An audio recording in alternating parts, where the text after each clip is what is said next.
Welcome, everybody, to Stavvy's World. 904-800-STAV. Call in. We'll solve all your problems.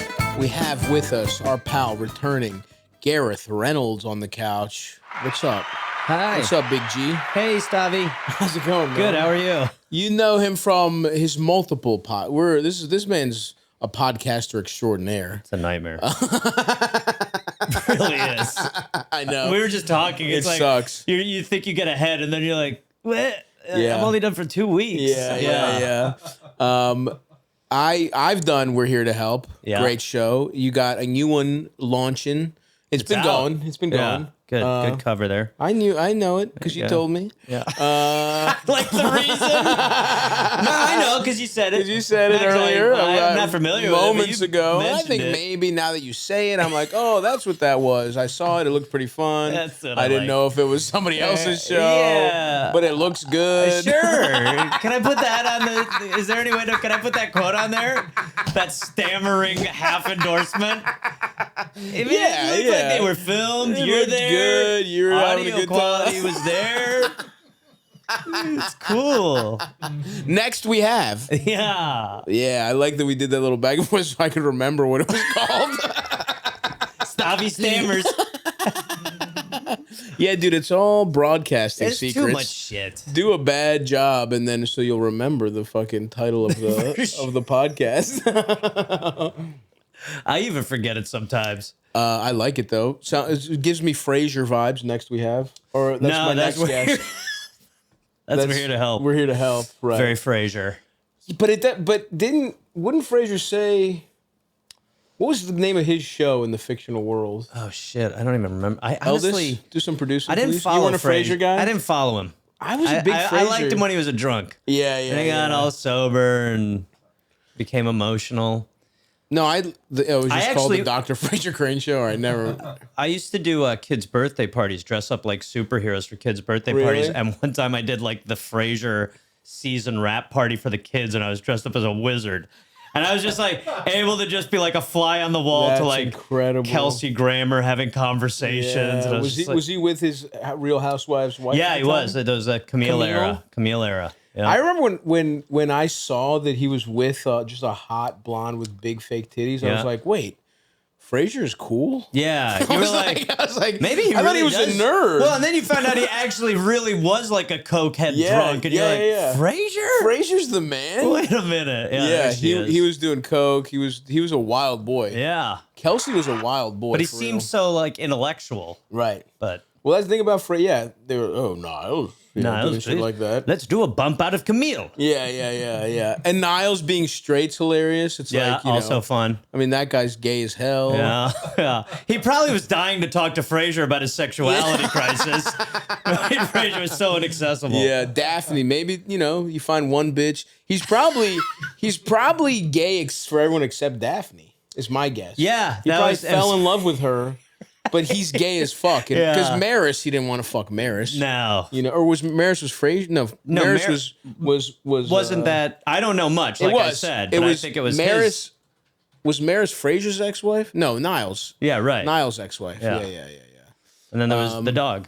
Of course, Eddie. Sure. And the dad, he was awesome. He was gay also, actually. The dad was? Yes, that actor seems straight is gay. Yeah. Niles seems gay is gay. It's a lot. Frasier seems gay is straight. Frasier seems sober. They had it all. They had every type of guy. Daphne was the alpha. Yeah. Daphne seems straight, was straight. No, I never got. Oh yeah, John Mahoney was gay. Right.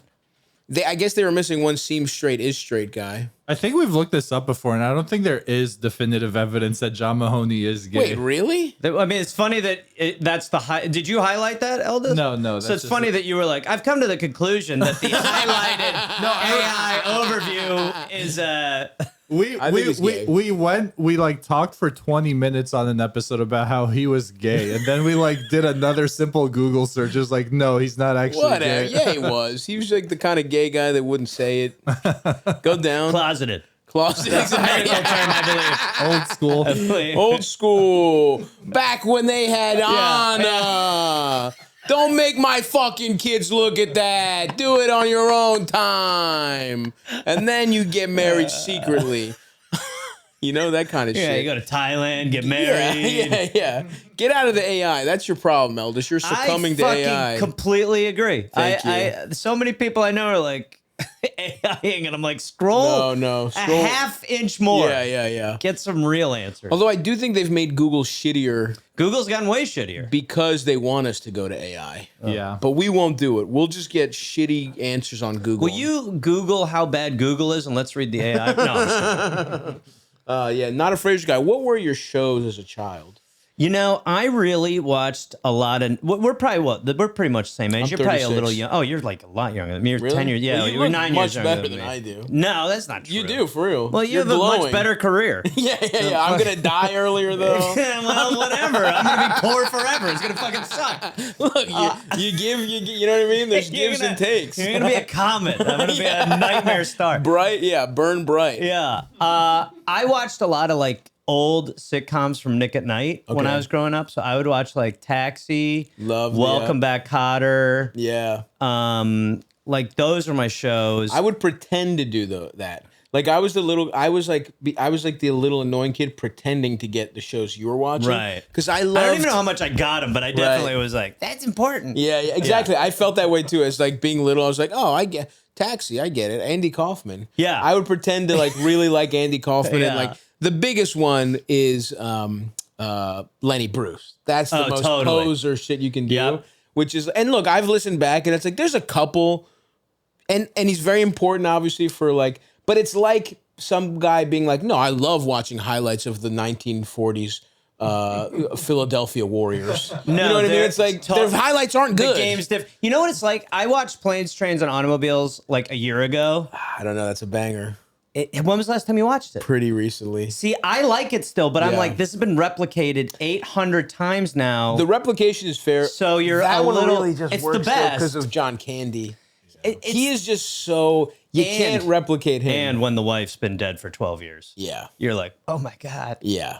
I don't But even know if John it makes Can- sense, actually, but John it's still. Candy it works with him because he's such a good he is able to portray that kind of depth Yeah. in a way that big fat buffoons can't, right? Like I'm trying to get into acting, and I Yeah. watch a lot of John Candy because I'm like, he was a favorite of mine, and I just know I'm like, I am not, if I could do 1/8 of Yeah. what this guy can do, He was the best. I will have an incredible career. Died early, what you're after, Exactly. too. Yeah. Well, that I will replicate.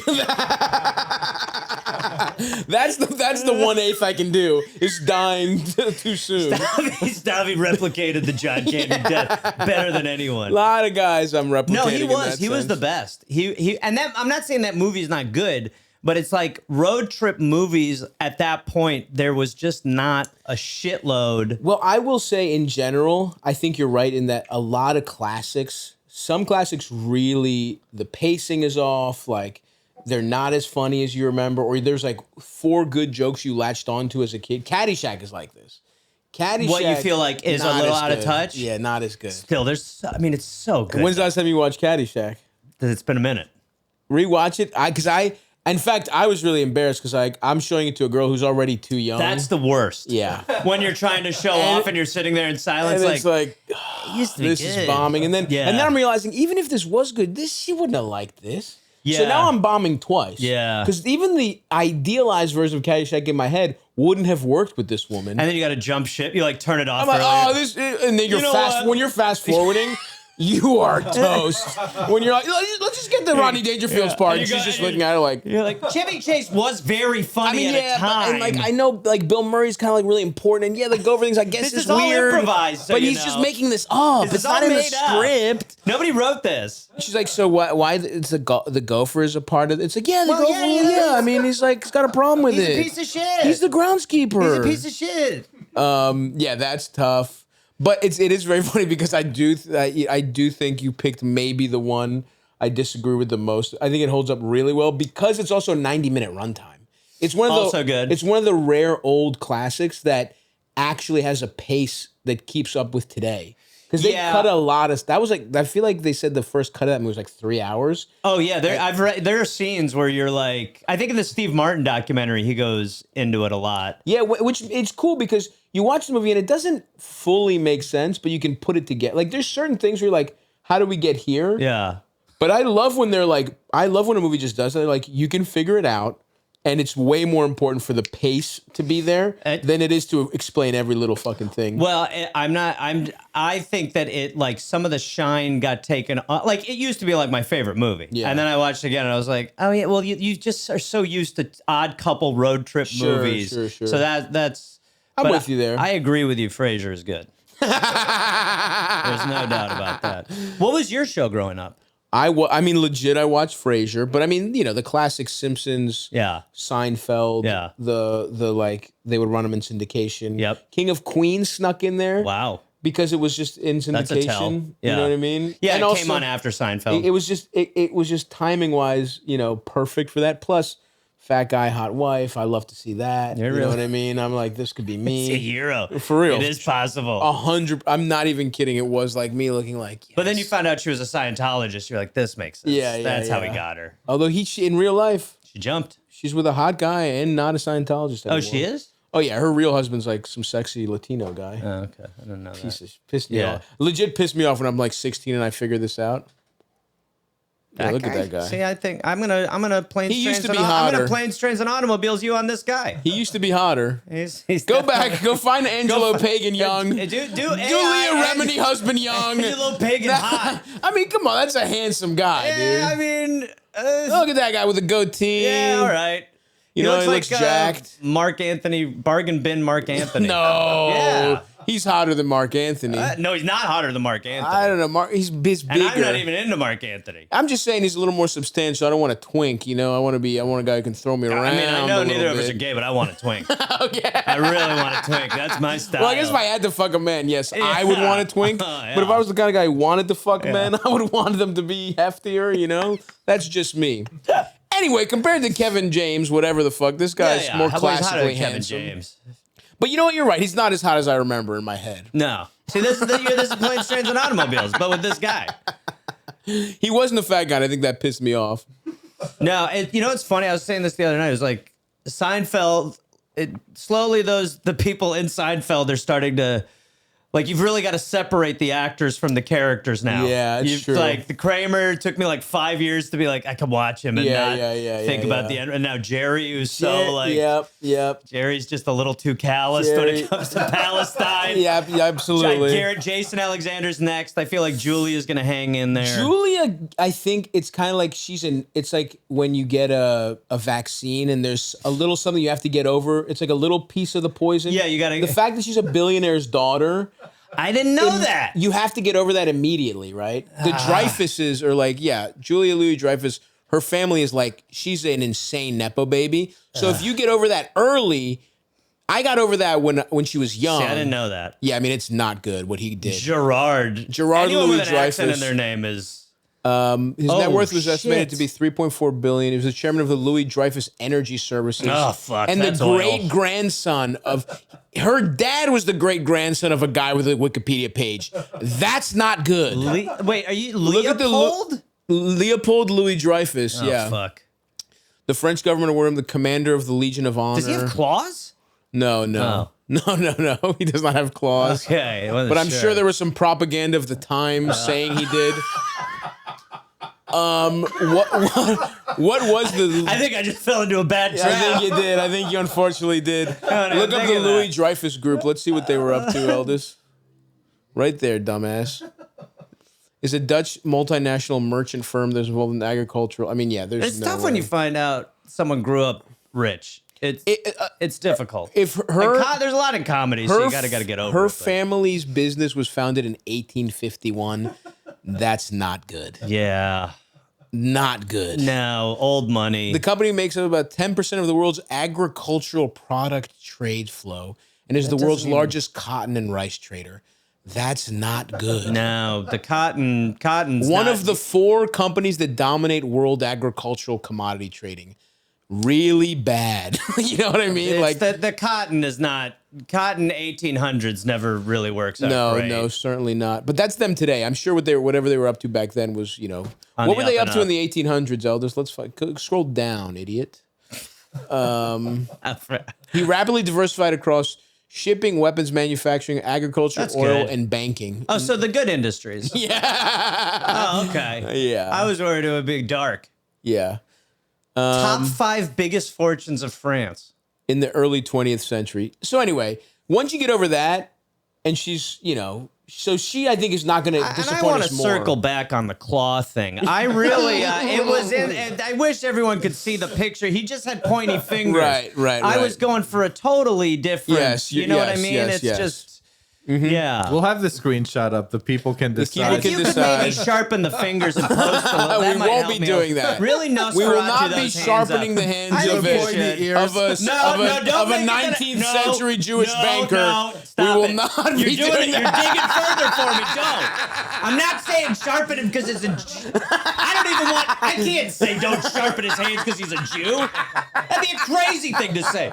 This can't be the clip. We'll bleep all of this. Yeah, this should be a We'll whole bleep all Let's this. restart the We'll show. just show Gareth's Start frustration, from the top. but we'll be Go bleeping from it where all. you at. Planes, Trains, and Automobiles holds up the best. That's a movie that is unchanged. My opinion is unchanged. Oh, shit. What do you think? Okay, so what do you think? Because I agree with you. Jason Alexander is the one that I'm a little worried about. Oh, he's next. He'll do something.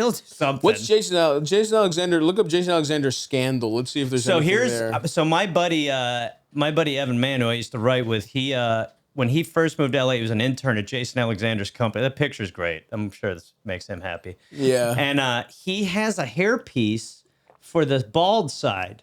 So his hair looks a little fuller on the bald part. Oh, interesting. He has a bald head. He's got a little bit of It's very interesting. Yeah. You'd think once you're bald, you're bald. Yeah. It's just but it was. Yeah. See, that's it. That's Jason Alexander, and he'll never get accused of having a piece. Yeah, exactly. He upset many in the LGBTQ. Here we go. Whatever. We don't need to. You know what? We're not doing Take this. him down. You know what? I'm out on this, actually. You know what, George? I'm not looking to be mad at the cast of Seinfeld. If it's brought across my front door, there's nothing I can do about that. It's coming. But I'm not looking. I'm not going to be looking into He'll it. be at the Capitol riots. I next will time. say he'll that's- be like Jay Johnstone. Yeah, He'll just be that's there. a He'll be tough like, one. no. Come on, man. Why? Tough one. It's a tough one. Why? I love Mr. Show. The best. Yeah. The best. The falling into the shelf guy. You're Yeah. like, no. Honestly, the fact that it's only one guy from Mr. Show isn't bad. I think that's what we have to look at it as. It's I like agree. only one guy. Yeah. That ain't so Yeah. bad. Yeah, that's right. Seinfeld also holds up. I agree. That actually does. I just, it's like comfort to me. I Yeah. just put it on. If there was a radio station that was only Seinfeld, I would listen to it without and question. It's fucking good. And it is like, even though it's at this point, 30 years old or whatever, you're like, I am the old guy who I was a kid telling me to watch Leave It to Beaver. I would tell a child to watch Seinfeld. They what would probably about hate it. You know All what in I the mean? Family or MASH, when those shows were on, I was like, these are trash. I never watched an episode, but I was like, nope. Not like, I think that's probably That's Seinfeld for to this generation. young kids. Yeah, that's probably true. But also, those shows are good when you key in a little bit. But they never didn't. really- They never grabbed me. Yeah, so exactly. it's probably the exact MASH, same I was thing. always like, no. There were moments where MASH got me. No, MASH to me was like Sunday afternoon, change the channel. All in the Family, I just like that he was pissed off. Yeah. I liked when he was being racist. Not me. That's not my thing, but there's the clip. Elvis, that's the clip. Get me away from the Jew claw stuff. Hurry. Move away from the Louis-Dreyfus claws. Walk away. Woo! Thank you, Stavvy. Fuck, dude. Yeah. I don't know. I didn't watch too much of the old shit, but whatever. I do worry. I wonder, Elders, you think like all babies are basically like they love 4D animation and shit now? Like they like computer shit. They don't like old. I don't know. I children's- feel like the way kids like stuff. Like I see my nieces watching shit, and it is just random shitty cartoons. Like Yeah. you can't really tell what makes a cartoon like better or worse. I feel like a baby just sees one thing one day, and they just want to like watch it over and over. Yeah. Like the new bullshit doesn't really seem like I mean, there's some baby. We know. I know a baby. You know, I know a baby that loves Finding Nemo. Yeah. I know a baby. I don't know. Are you name dropping a baby? Yeah, I know. Pretty cool baby. I know a very chill baby. He loves sea creatures and stuff like that. Yeah, that's cool. He's a pretty sick guy. Yeah, he's sick. He's cool. Such a good baby. He's a good kid. You know what? You learn when there starts to being more babies in your life. There are some duds out there. Oh yeah. There's some. Sometimes it shows I you will figure it out quick. Sometimes it shows I will ask parents, like if they have like 3 kids, I'll be like, "You got a favorite?" And they'll be like, "Yeah, I do." Yeah. Because I'm like, "Of course you do. Of course. There's got to be." And it becomes clear. I know in my family, my mother liked my brother better growing up. There's no fucking doubt. She like almost admitted it repeatedly. Why do you think that was? He was a little bit older and he was just really smart. And even though he was like kind of a shit, like he greased the wheels for me to be such a little shit that I was just way more stressful. Right. And so she just definitely like had a bigger affinity for him. It was my fault. He just made her life easier than you did. He just didn't ruin her life. Right. Like, whereas I was like, you know, like smoking cigarettes in the basement and like sneaking, like filling her vodka with water after I drank and like just being a piece of shit. Yeah. And like my brother was not nearly as big of a piece of shit. Interesting. And then now we've like balanced out, but there was definitely a deficit for years. Oh, really? Yes. So his life's gone bad in the second half? No, not bad. Yeah, thank God. He's really doing poorly. And I'm doing everything I can to keep it that way. I will hold him down. It's a marathon, not a sprint. Yeah, of course. So in the long run, I'll get him. Now, because he's a little older, I forget, because I do love that it's fun. It's so funny to be an immigrant, but it's England, because it doesn't feel like it counts. Well, I try to make it count. Right, but they're like, worst colonizers? I'm like, no. Come on now. ICE is coming after me, too. Yeah, that's fine. I'm worried my British father is going to be detained by ICE. They're opening mouths. They're checking teeth. They're seeing if you got those British teeth. Eldest, fall, autumn, the greatest season to be here in New York City. We are actually taking time off the road. We're focusing here. There's a crisp chill in the air. We have time to eat right. And what makes that even easier is our pals at Green Chef. Spend less time in the kitchen and more time enjoying fall. Look at the leaves go down with their new Heat and Eat meals. You can enjoy a wholesome meal in just 3 minutes. They use real ingredients, help you build lasting, healthy habits without hassle. We're talking salads, protein-filled breakfast, nutrient-rich smoothies. Need I say more? We're talking Mediterranean style. You know, I'm a Mediterranean. We've got a Balkan. I won't say what he is. You know, the good folks at Green Chef don't need to hear our geopolitical gripes on this ad read. Mediterranean, gluten-free, plant-based, protein-heavy. I'm a protein little boy right now. Even gut and brain health, I haven't dabbled with those yet. And calorie-smart choices, too.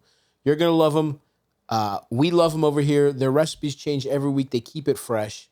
Make this fall your healthiest yet with Green Chef. Head to greenchef.com/50Stavvy and use code 50Stavvy, 50STAVVY, to get 50% off your first month, then 20% off for 2 months with free shipping. That's code 50Stavvy at greenchef.com/50Stavvy. But I don't remember, were you born here or there? Yeah, I was born in Wisconsin, raised by English people. What about, your brother was born here as well? My brother was born in England. Okay. And until maybe he gets deported. That actually might not be so bad. I think that'll help him in Getting the race back too. to England? But my mother lives there. I need him here. Just so I can keep the race close. Yeah. But he was he was an English kid who went to Cleveland public school when he was 7, and she sent him to school in his uniform, in his school uniform.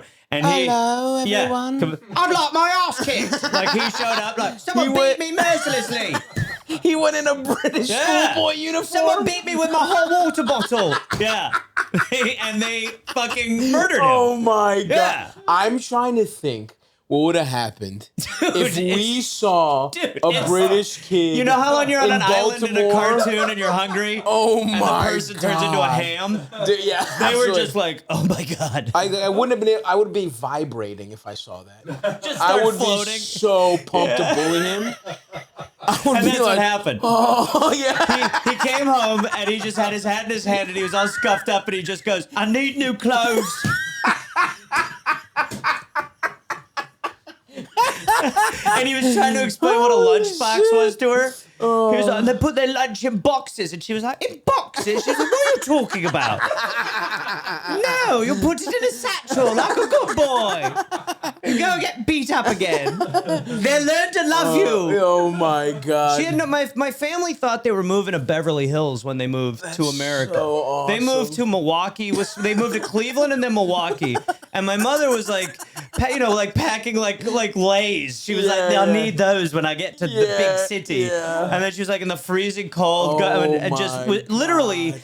It's funny you brought up Andy Kaufman. She said she cried for the first year, and the first time she laughed after a year was when Andy Kaufman did the Mighty Mouse thing on SNL. Wow. She said it was the first time she laughed in a year. That's hilarious. And she was just in absolute hell. That's crazy. And my dad was like on the road, like, you know. What was he doing again? He was like a toy sales. He was like a toy guy. Right. The classic.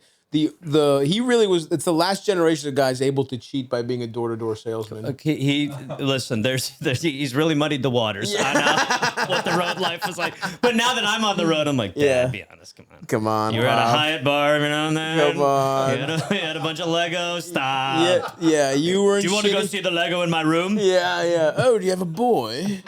Why don't we look at some toys? Why don't you come back? I mean, give you some freebies. Yeah, sucking dick for Legos. Sucking some British guys Connect my dick for cock Legos. to your mouthpiece. There you go. I'll let you know when it snaps into place. That's Splendid. Nice. There we are. Getting your dick sucked and going splendid. Oh, well done. Oh, good job there. All right. Right in you, that one was. Bravo there, you. And that's probably a thrill if he's a door-to-door salesman in the Midwest. I mean, back like you're saying, it was like He's exotic, is what I'm saying. Yes, he could have cheated easy. Yes, that's. Is there anything on the record? Is there anything on the record? There's a couple marks on the permanent record. Let's just say in the long run, my dad lives in Wisconsin, my mother lives in England. So let's just say, and they're not doing the long distance thing. That's fucking awesome. Yeah. Yeah, and but it was like. I do think that now with like, I try to be like, I'm an immigrant too, like I'm a first generation and people are like, English doesn't count. I was going to say, she might have also just loved your brother more because they culturally are both, he was also born there. He probably had the accent. You're truly her American son. No, I when I was 12 years old, I started wearing, I had a mullet. Oh, yeah. I had Z's on the side of my head. I had the eyebrow partially shaved. Wow. This all happened organically, and I wore a San Jose Sharks jacket. Awesome. And she was just like, "Are you all right?" Like it was like I was a teen wolf. She was like, "It seems at night you change a bit." And like my brother was pretty much way more. I mean, my brother still like when he talks to my mother, he's like, "Mum, it's not like that." I'm like, "It's not how he talks when you're not around." Just so you know, he's regular when you're not around. You're getting authentic me. This is me always. Yeah. I don't put on a fucking voice. But she definitely was like losing me. Yeah. Like, but what do you like? How was that like? What happened with you? You've always held on to your heritage very strongly. I've tried. Yeah. I mean, I do. You know, there's waves of it where it's like you're sort of indoctrinated as a kid. Yeah. And then when you rebel against everything, I kind of didn't give a fuck about Greek shit for a while. Yeah. And also, you were like, for me, we would go to Greece, and the trips were dog shit because it was like. With my family, and it was my dad pretending he was. My dad would like go to Greece and like pretend he was doing awesome.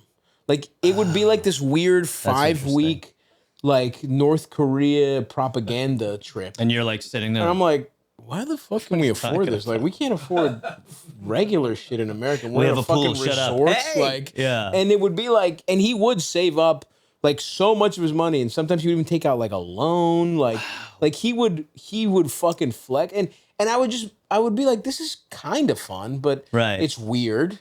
Well, when you grow up in that shit too, it takes you so long to actually have the revelation of like, this is fucked up. Yeah, and like afterwards we would come home and it would be the worst month of the year. Is the month after we come back. Yeah, because he spent all the money. Yeah. He's in his shitty house. He can't pretend he's like some fucking... And so we would have to deal with him being really angry during those times. Christ. And so I think when I put it all together, I was like, fuck this, whatever, I don't give a fuck. But now I've been able to have my own relationship with Greek shit where I go back by myself. I see the family I like. Yeah. I see the family friends I like. Yeah. Sometimes I don't... I take a week, I don't see anybody. I just go do my own shit. I actually have a good vacation. Yeah. And so I am trying to, and like now when there is like, you know, friends of mine and my brother had a kid, and now I'm like, oh, fuck, there's a part of this is like, you have to pass this on to the next generation. Yeah. And I'm looking around, it's like, if it's going to be anybody, it's going to be me. So that makes me feel like I should, like, I'm thinking about taking Greek lesson. Like, I'm fluent, but, you know, I don't barely speak it. Yeah. So I'm thinking about, like, actually taking some language lessons, getting more involved. Next year when I have the time, I think I'm going to go for a whole month and, like, really fucking... Do you do gigs there? No, I will next year. I was going to this year, and then the scheduling got fucked up. Yeah. But they're starting to have enough of a scene where, like, I know friends of mine have gone. You probably know people too have done Athens as a gig. Yeah. And they say it's good. Like, you know, they don't speak Greek at all. They do it in English. So, you know. See, when I would go to England, it was so debaucherous so early. Yeah. Like it really was shot. Like everything that we started doing in like Wisconsin, they started like 3 years earlier. Yeah, like they were yeah. legit fucking at like 12. And That's awesome. And they were like, when I was a virgin at like 12 or 13, they were like, Mike, come on. I was like, I don't have pubes. I was like, I have like 5 pubes. And weed and drinking. Wow. And then fucking, I was like 15 smoking opium. And then I would like, I would come back to Wisconsin and like my friends would be like totally convinced that I was full of shit. Of course. Because I'd be like, yeah, I fucked got 2 girls. pussy and Yeah. smoked a drug from the 1800s. I smoked the kind of drugs Louis-Dreyfus used to bring in through shipments of cotton. Who, by the way, is Has regular normal hands, and I don't even care what religion he is. I don't even see that at all, honestly. When I see that guy, it just is a big beard. That's what I see. It's the only thing, and that's the way it'll always be for me. Despite what a clip may say. Forget, someone was also saying some stuff over yonder about racism that has to be included in that legally. But no, as I come back, I had like fucked 2 girls like when I was like 14. That's I came incredible. back, I was fucking. I mean, they were just partying. Yeah. And then no, my that friends was not my experience in Greece. It was all lock and key. Yeah. And I do think that's what Greek kids were like, but my parents just watched. My dad, like, they just would watch us like, we weren't allowed to just go out and do fun stuff. Yeah. Because they were scared. They were kind of, I don't know, I don't know if it was like helicopter parents or if they had some kind of weird, part of me, like, honestly, the way my dad in particular reacts, sometimes I'm like, did I get molested and black it out? Wow. Because whenever they would like lose me for like an hour or like weren't sure where I was, my dad would freak the fuck out. And I'm like, did I get fucked when I was 4 and forget? Because that's how they react. And they wouldn't let us go to sleepovers. And I'm like, that's pretty classic. Or did my dad get fucking Greek in Look, Greece? I mean, but that makes more Did he have sense a with the classical posturing Greek of like, being, I'm tutor? doing great. Sure. I'm crushing it. Anyway, that's something I literally have that where I'm like, I literally have in the past have been like, think hard. The Did best. somebody make you suck his dick the best. when you were a child? And I'm like, I'm coming up blank, but I'm like, why were my parents so like protective? Like they wouldn't let me sleep at your house. My parents were like super protective about like, especially sleepovers. Like it was the only time ever I think was like us when by the time we were like 14 or some shit. Yeah, that's a weird time to be allowed to finally sleep over. 14 is far too old. By that point, it was like just crashing with your. It was like the earliest, crashing with your boy. Yeah, right. Was the vibe, but it was like maybe not 14, but like 6, 12 or some shit like that. I think it's more like protective immigrant family. Like you're in a foreign culture that you just don't fully feel a part of. So you don't know like how you can trust like a complete stranger. Yeah. Like I don't know. That's true. I guess they did make. Yeah, it was like your house, and then one time when I really asked and they knew the guy like the family well, they're like, all right, you can go there. But well, that's what I felt like as a child of immigrants too. I mean, that immigrant story, you know, it's just very similar. Yeah, absolutely. Yeah. It non-colonizing. Seems like just immigrant story. Well, it is funny because clearly you weren't doing well as a family if you ended up in fucking Cleveland and Wisconsin to sell Legos. No member of the House of Lords is moving his family to fucking the Midwest. Well, you know what's so funny too is like the fact that my mother thought she was like going to California based. It's like, I'm like, look, I'm not saying the internet was around, but how did you not? You could have done a little reading. Like a little bit. Yeah. A little bit of research. Yeah. It's also like that being your only frame of reference for America. Yeah, right. It's pretty Well, it was. hilarious. It was just like move. They were just like, oh yeah, palm trees, Beverly Hills. Beverly Hills, movie stars. And your dad didn't tell her or anything like that? No, Not it a big seemed open like I think he communicator? was like, she'll probably not want to do it, so I'm not going to tell her I'm moving to the Arctic. Yeah, what was the idea that he was going to sell toys for a British company? What's the idea? No, how did he well, get there? I don't remember what he's first. I don't remember. I think he basically started running Brio toys. Do you remember Brio? It was like wooden railway. It was yeah. it was like a weird like Swedish toy company. I actually do think if there's something in my head, yeah. Yeah, so it was like this shit. Yeah. And so he started working there, and then he like advanced. So then it was like, like we were like He opened middle. up the American office. Yeah, exactly. Yeah. And then so it was like, it was like we had a real like. It's so funny to like talk about middle class, but it was like we were like a comfortable middle class family eventually. Right. But I think I came around when things were like doing well, but like when they moved, I think it was like terrible. Yeah. And my mother was depressed, and they were. It sounds like the fact that they had a horrendous marriage. I was like, yeah, well, what the fuck did you think was going to happen? Yeah. And then I combine that with the fact that my mother, so it's so fucking complicated, but my father is not my brother's father, even though he's adopted him. My mother, when she was 19, got pregnant with him, and her parents raised him to think that they were his parents and that she was his sister. And then when he was like 7, when they were going to move to the States, they were like, this is your mom. What the fuck? What? And then 6 months later, he's getting the shit kicked out of him in a uniform by his sister. His sister packed him a fucked up lunch and dressed him like an asshole. Well, when you put it like that, it's a rough year for a 7-year-old. We're better. Oh, yeah. Well, the kids beat it out of him, which was nice. Oh, yeah. Like also, a dirty rug. Of course she liked him more, dude. And she's like... You know what I mean? There's the guilt. It's the guilt. There's it's the also guilt. your dad, who was the dickhead who dragged her to America. Yeah. You know what I mean? Yep. Like, you definitely carry that baggage for sure. Dude, she was like 15 years later, she was like, bullshit, Cleveland. He was like, what? Nothing.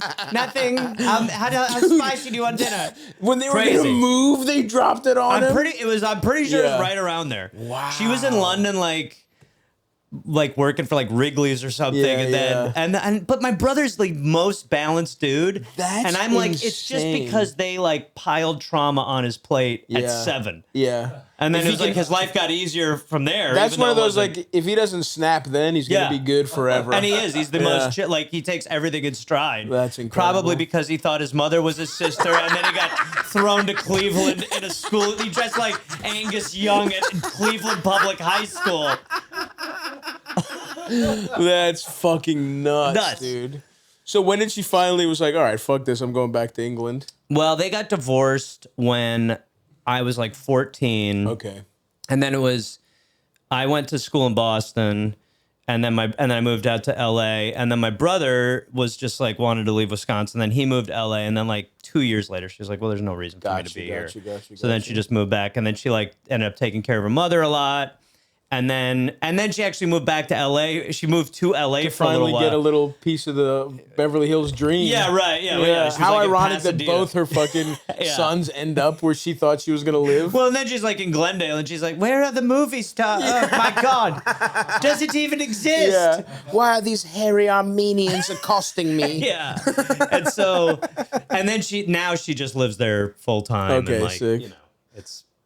Yeah. It's small town. It's easy. Yeah. She knows it. It's nice, dude. I went love for it. the first time, although I guess I have just gone.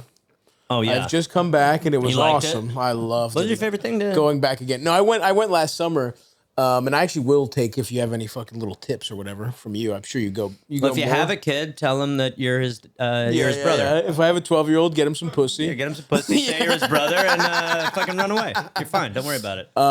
No, I did actually really like it. And the countryside shit over there. That's where she basically lives. It's like, it's exactly what you think it's going to be. Little cottages. Totally. Little villages. Yep. It's cute. It's like a contained town. Like I was staying an hour outside of London, and it was like you might as well have been 5 hours outside of London. That's what I like. I mean, I like the cities, but it's really there's so much countryside. It fucking feels beautiful. very like we here, even like there are like many areas that are just green or whatever, but there's still too much shit. Like there you actually have legitimate like countryside cottages. Well, that's the thing. Local small pubs. The thing about it that makes it awesome is that here you can get away, but you're away from everything. Yeah, right. You're almost too isolated. Yeah. There, you're in a village, and it's like you're like someone has been like what you think of as a medieval villager existed exactly where you are for like last like 600 years, and so it's built around people have lived there communally forever for like 1,000 years, and so there is little villages. There are little, there is little, like you go into the little town and there's like a grocery store, there's a whatever. You local, smaller. That's what we lack here so much. There's still some of it, but it's like everywhere you go, you're like, I guess Chipotle. Like they really do. They have like everywhere's a small pub. You feel like Bourdain. You're just like, everything's local. And it was nice. It was good. Beers are local, but it is just simpler. I go there and I'm like, just eat like way easier little existence. And it's nice to not be able to get everything all the time. Like when I've toured Europe, you are like, there are times. I remember we finished a show once on a Sunday and it was like 9:30 and we were like, can we get some food? And the guy was like, ooh, I don't know if that's going to happen. Yeah, depending on where you are. If you're in fucking Greece, they're just start opening the restaurants at 9:30. Really? Yeah, Like, some places are open till I was in like Denmark and the guy was like, oof. Oh, good luck. No. You should have told me you wanted to eat at 4. Yeah. It's Sunday, I was like, yeah, is that a Taco Bell? You know what I've always said, Eldest? If you're still overpaying for wireless, it's time to say yes to saying no. I've always said that. At Mint Mobile, their favorite word is no. No contracts, no monthly bills, no overages, no hidden fees, no BS. Bull S. To be more specific, here's why I said yes to making the switch and getting premium wireless for $15 a month. That's right, the Stavvy Baby Enterprise's official business line is with Mint Mobile. Ditch overpriced wireless and their jaw-dropping monthly bills, unexpected overages, and hidden fees. Plans start at just $15 a month over at Mint. Use your phone with any Mint Mobile plan and bring your phone number along with all existing contacts. Easy as pie. So quick to make the switch, as we've said before, wasn't it, Eldest? Yes, it was. I did it. I legitimately did it so easy on like my phone. And Eldest can barely produce this podcast. He doesn't even edit them, folks. Do you understand that? He sits there, presses a couple buttons. Somebody else edits them. He could do it. You can do it. Well, I manage the editing. Yeah, sure. No, it's really hard. Anyway. Are you ready to say yes to saying no? Make the switch at mintmobile.com/Stavvy. That's mintmobile.com/Stavvy.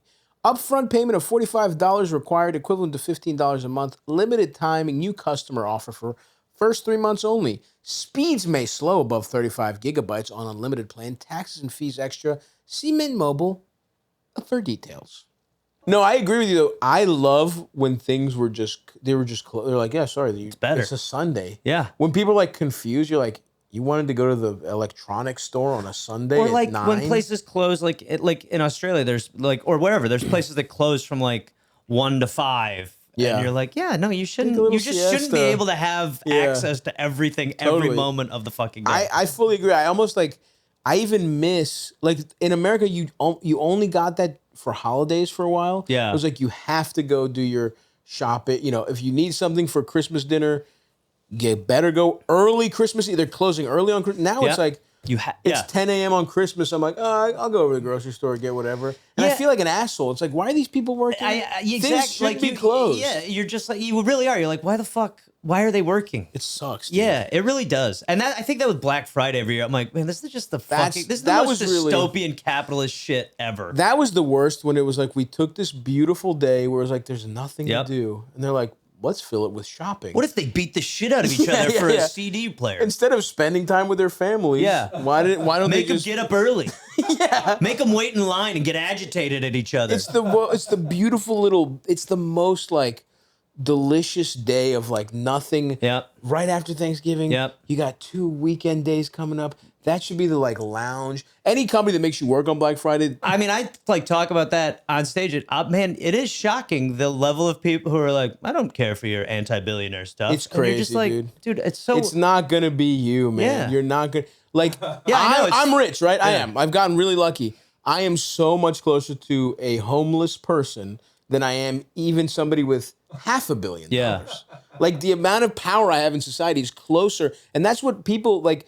No one is trying to stop you from being a successful, like, you want to have a successful business and have a lot of money, whatever. We're not taking your money, idiot. We're talking about Jeff Bezos. Yeah. We're talking about the people. We're talking about the guys that go to space for fun. Yeah. You'll never have space for fun money. No, You'll never have it. Well, and then it's like the way that they're just like food stamps. That's the issue. Like, I don't understand how we have you to can... take. We can't let a lady who on food stamps get a soda. Yeah, that's the fucking craziest Get the fuck out of here. Like, That pisses me off so much. I mean, this is America. Poor people don't deserve fucking. They deserve soda more than anybody. Yeah, exactly. Jesus The whole Christ. country's fat as fuck. They can't have little fast food. Well, and then if you look in like 2012, like Zuckerberg was worth like $2 billion. Yeah. It's like in 13 years, the level of hundreds of billions. It's like, Yes. That even if he we went worked- back to that and capped it there I now, know, that would I be like know. enough. Cap it at $2 billion.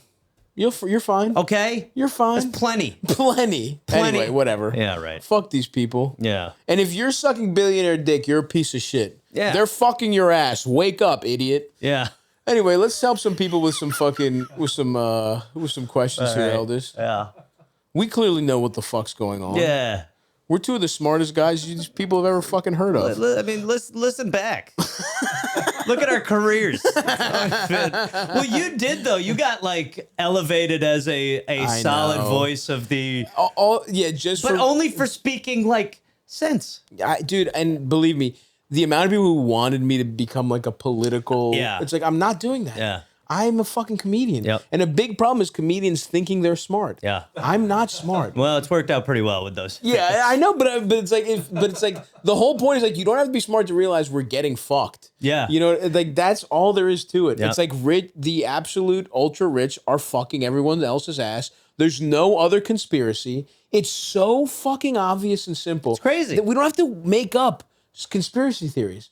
The people with all the resources keep fucking you to take more of the resources. Yeah. That's all there is to it. And yes, any kind of like, there's no shadowy people control shit. The people who control it tell you that they're fucking controlling it. They buy all the fuck. They brag about it. It's crazy, They're on dude. lists. It's fucking nuts. All right. Sorry. Anyway, let's keep going. All right. Hey, Stavvy, eldest, guest. It's not playing dickhead. So this is my question. Okay, whatever. 44 now. When I was 13, my first boyfriend and I, we were pretty much, in love, puppy love. 13. He was a chunky kid, and we really clicked. Good for you. And I could've didn't used you care. at I loved him 13. anyway. Yeah. Great personality. Yeah. And we were just, on the wish. same wavelength. So things got pretty intense when we were like 13, 14. He would sneak out of the house, come over to my house, he'd rap on the window. I would let him in. We would just screw around all night long, age 13, Yeah, she's real going British at it, with everything but sex, like titty fucking, blowjob. Okay. It was We don't need to know really, that. I really mean, good. No, it's good to Crazy know. stuff. We got it. It's just always nice to and hear. then titty we fucking. kind of broke up throughout high school, but we always stayed friends. And senior year, came together, dated a little bit, finally screwed, so Screwed. always, I do like this woman, talking, though. She's hanging awesome. out.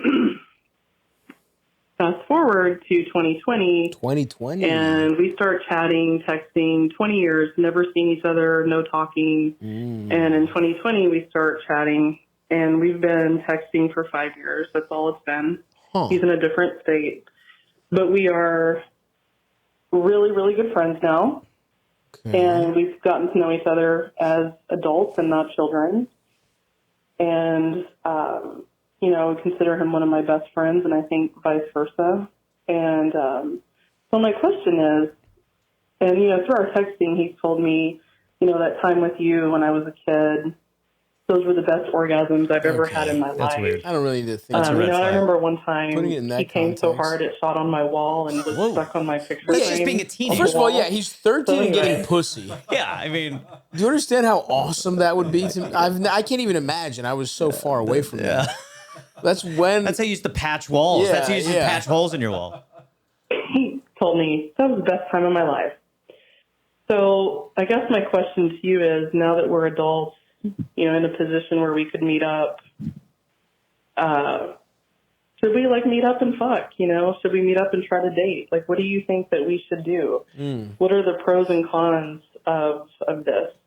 And like I said, we've been just texting for 5 years, so it's not been physical. It's just been a friendship. Like it started out when we were kids.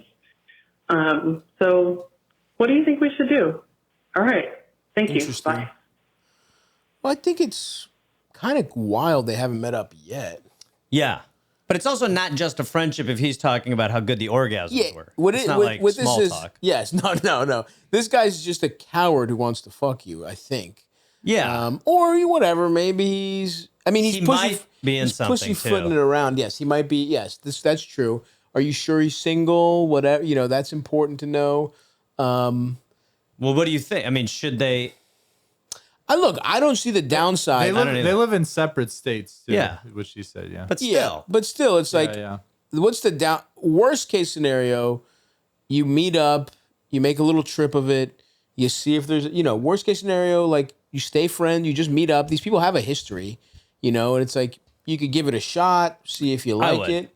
Yeah, you definitely do. I mean, that's what. But I also would lower the bar of like he's not going to be like shooting loads on the wall. I mean, this is like 20 years later. Like you'll be lucky if he hits one on the pillow. Like you know what I mean? He's not going to be shot putting like his Olympic days. I think the lower the bar jizz wise, and also emotionally too, because it's like this feels a little storybook like, and it's like first love turns into who you whatever. The time away really ages things well, and nostalgia. Nothing stronger than nostalgia. Yeah. If your life's bad, your you first think titty fuck is dude, you carry that with you forever. I'm fucking crying. You know what I mean?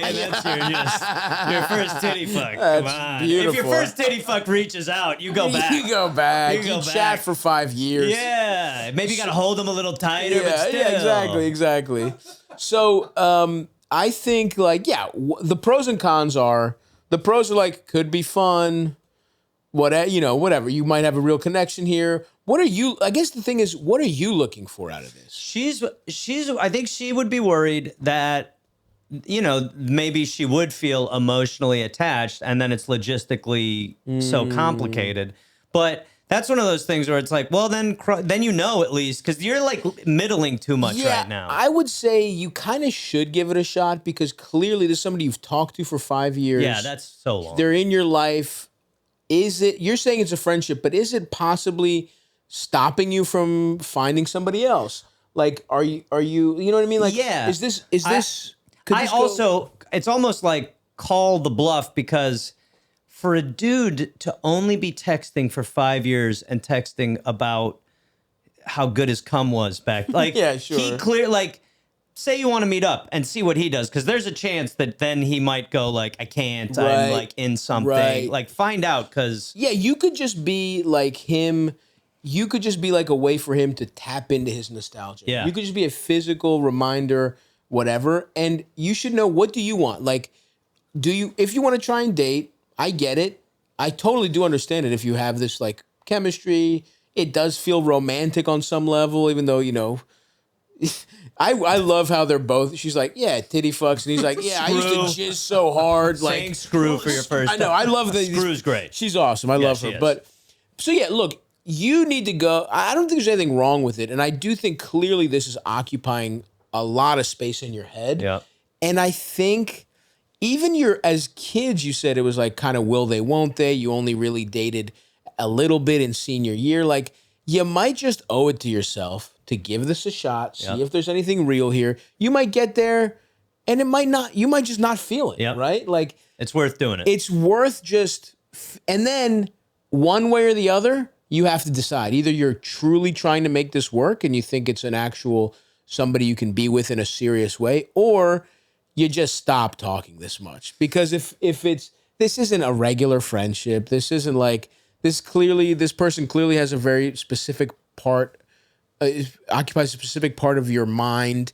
And, unless you can both agree, like, all right, let's just be friends, and you text each other like a handful of times a year. You know what I mean? This becomes one of those like, oh, great to see you. Or if you bump into each other in your hometown, you have a chat, but it's nothing more than that. That's fine. I'm not saying you have to got to fuck off, but either you give it a shot or you stop with this weird, you're kind of engaging in the same pattern as you were in in high school by kind of being on again, off again. Have you had those where, like, because I've had those over the years where it's like, even like on the road, like you'll meet, and then you're like texting a lot for like ages, and you're like, what the fuck? What am I doing? It's kind of a weird, kind of a weird comfort thing that I don't think is necessarily helpful.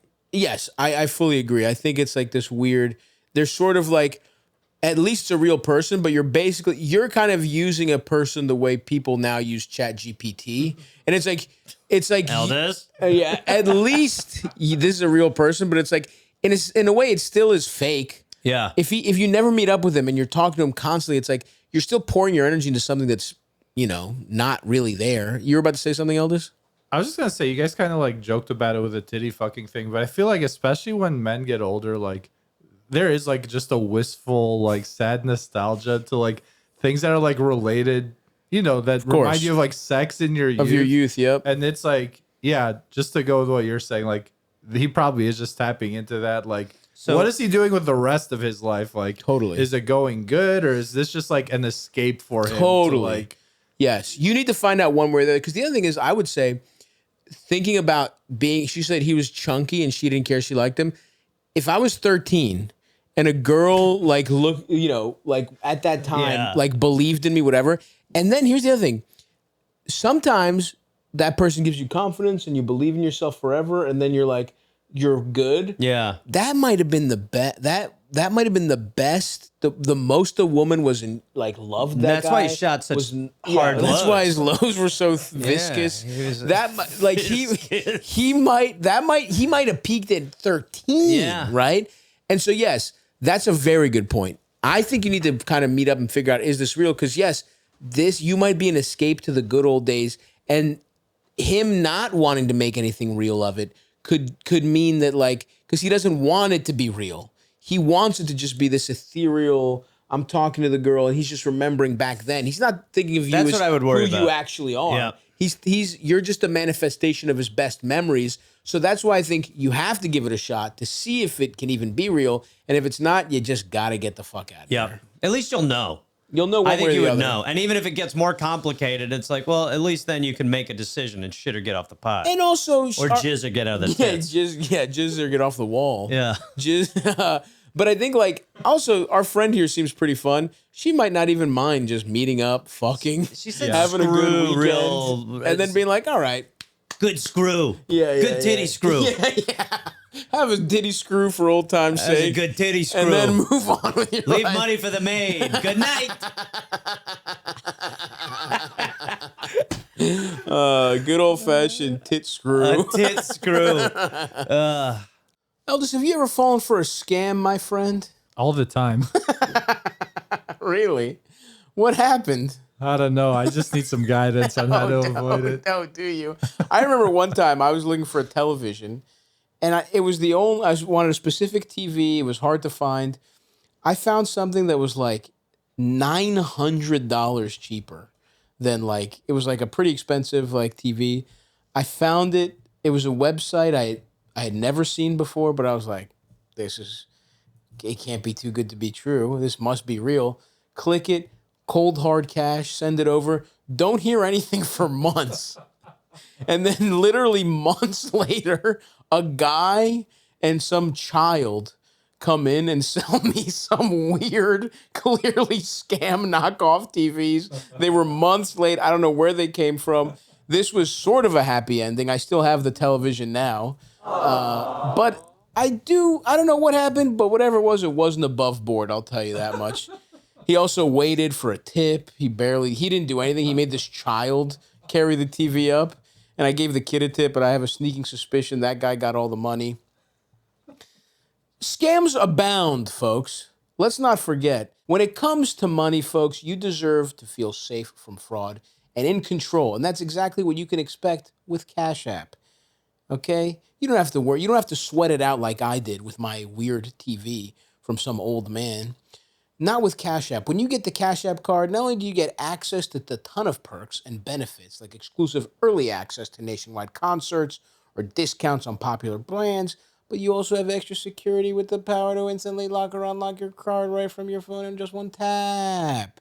If a suspicious transaction pops up on your card, Cash App has your back by automatically declining the purchase and sending you a heads up to confirm if it's you or not. You can rest assured knowing your account balance is protected by 24/7 fraud monitoring, and if something ever feels off, you have the ability to lock your card right from your phone in just one tap. With Cash App, you can spend, save, and live your life knowing your money is right where you left it with advanced built-in security protections you count on and help when you need it. Spend with peace of mind today and order a Cash App card in the app or at cash.app/card.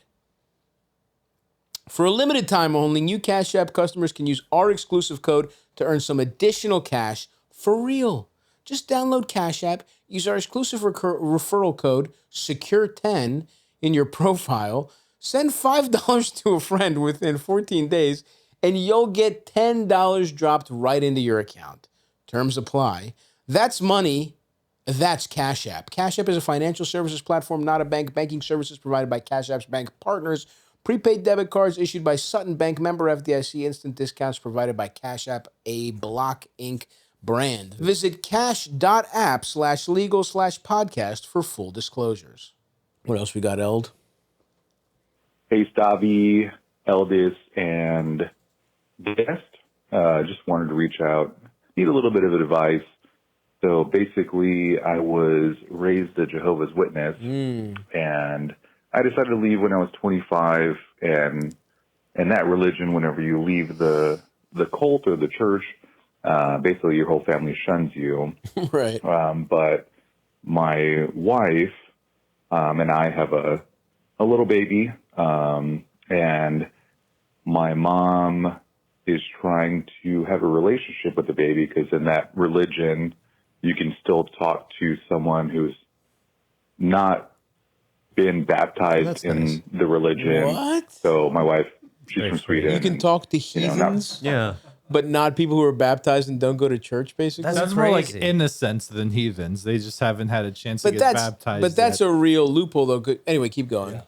Very religious. So my mom keeps reaching out to my wife and saying, you know, hey, we'd love to have a relationship with our grandson. Obviously, you know, Steven can't be there, but we'd like to meet up with you and, you know, like your friend is a baby. So because his wife wasn't, this is what I'm talking about, though. This is a loophole. His wife is no longer an innocent. She's rejecting the religion. So you can talk to an adult who's not baptized, but because he's been baptized, she can't talk. I mean, that's insane. Yeah. That they think that's even on the table is fucking insane. It's a very weird contract they have. That's insane. Yeah. God is going to be like, oh, yeah, that makes sense. Keep going, Eldis. So my wife's a little confused on what to do in reference There's no to that. confusion. I'm saying no because Of course. obviously fuck them. Of If course, they can't have no. a relationship with me, they shouldn't have a relationship with my son. Of course. My wife is a little bit like, you know, hey, it's your mom. No, Maybe your she mom. should have, you know, interaction with No. our son.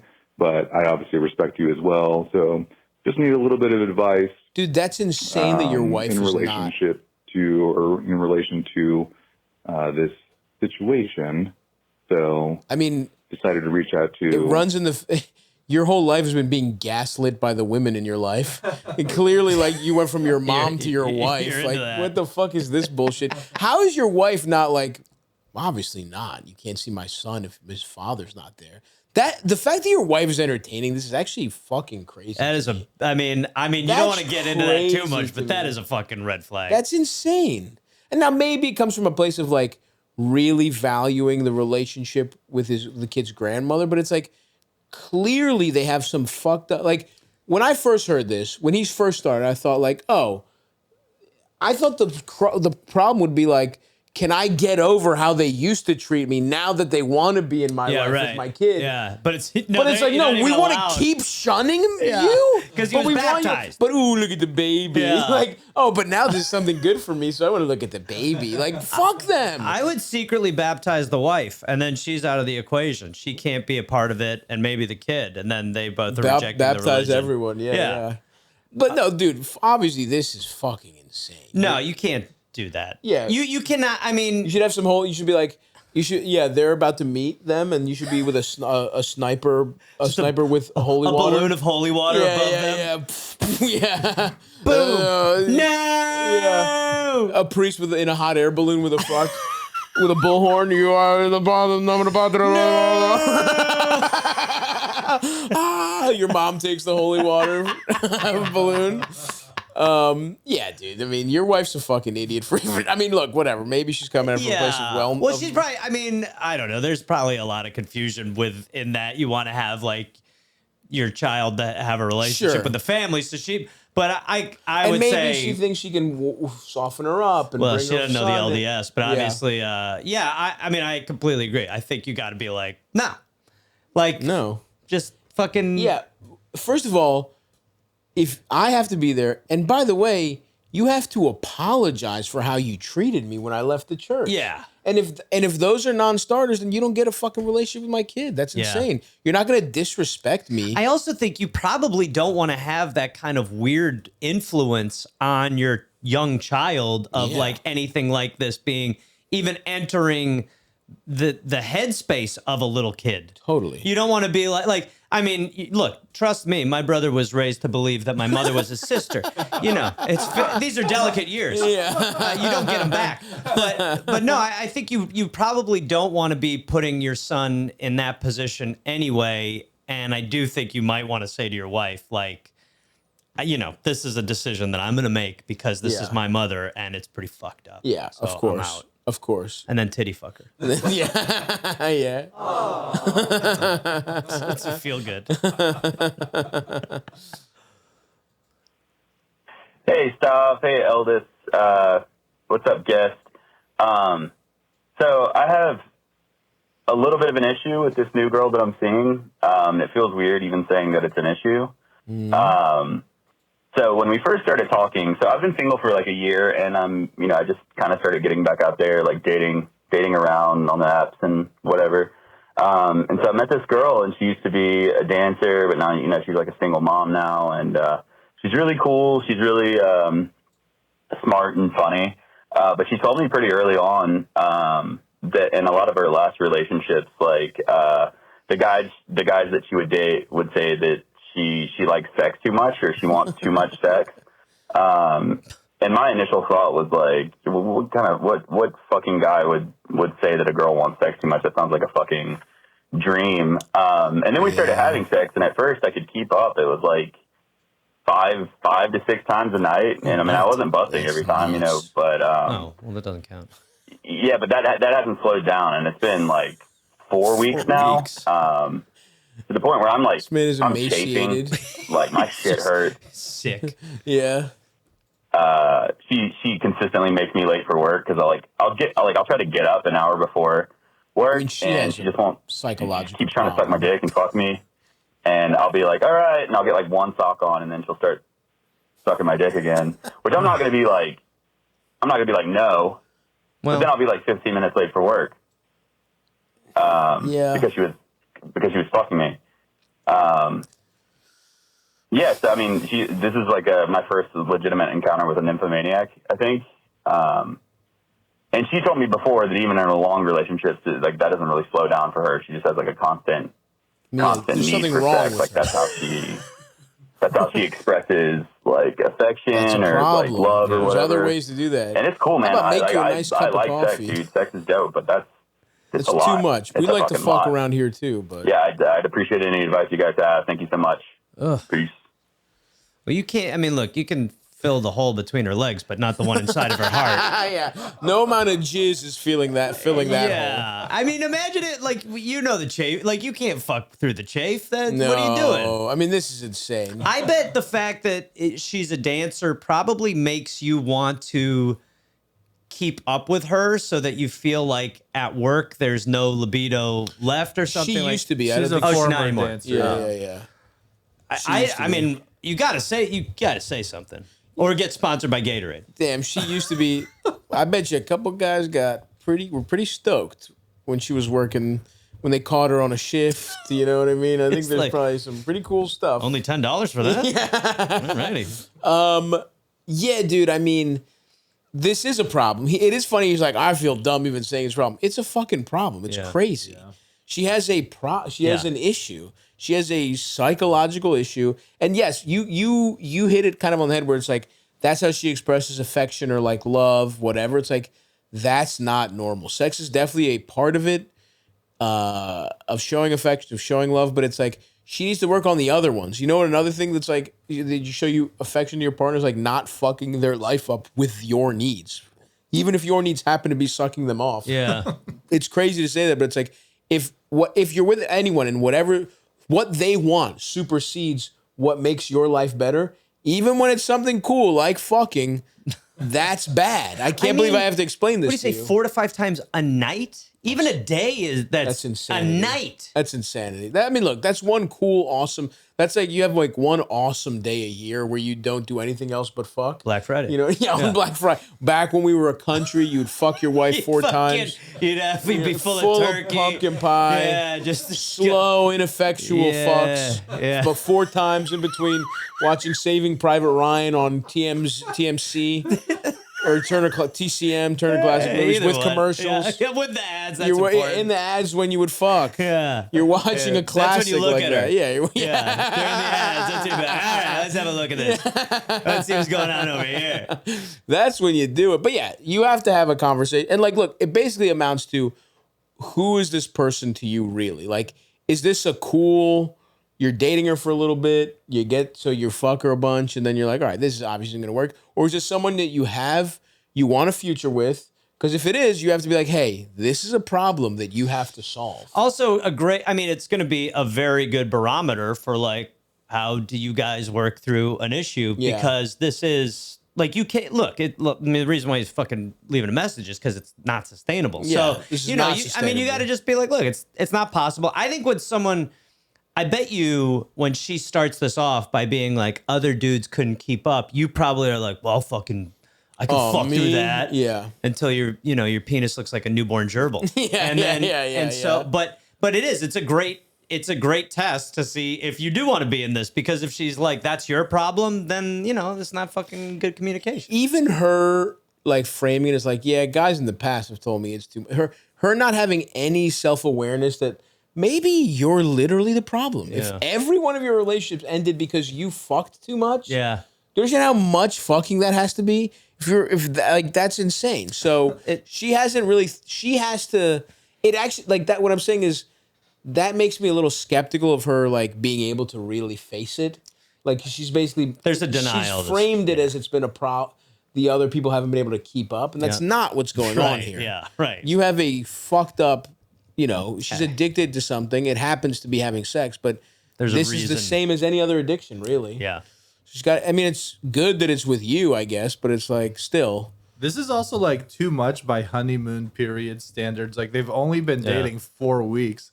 Like the first month you're dating someone, like, yeah, you're probably going to fuck way more on average. Of course. Like, the longer you are together. So if she wants to fuck so much that like you can't keep up a month in, Right like, now? yeah, Oh, yeah, dude, come on. it's untenable. No. long fully term. untenable.